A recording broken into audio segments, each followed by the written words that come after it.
Jubilee has been accused. But you can see that the Jubilee team, that's the president and the deputy, they have actually tried to go out. But when you get the four principals of NASA, Honorable Raila Odinga, Honorable Kalonzo Musyoka, Honorable Wetangula, Honorable Mudavadi, they themselves have perpetuated this tribal thing. But what has Jubilee done to try and change that perspective or even improve the way the status quo as it has been? I think Jubilee has gone into work.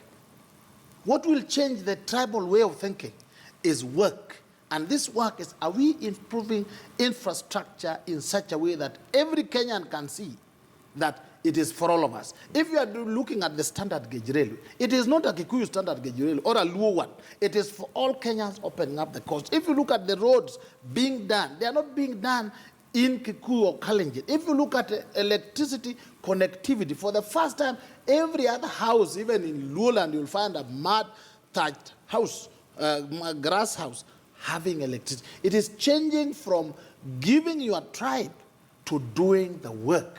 We wished that even NASA people would have stopped, avoided this thing of telling us we will divide power according to tribe, to show us that we are going to do things in a way that all of us benefit. As long as there is jobs for everybody, as long as the railway reaches Kisumu and Busia, it doesn't matter whether it has been brought by Ruto or has been brought by Joho or my future presidential candidate Hassan Omar.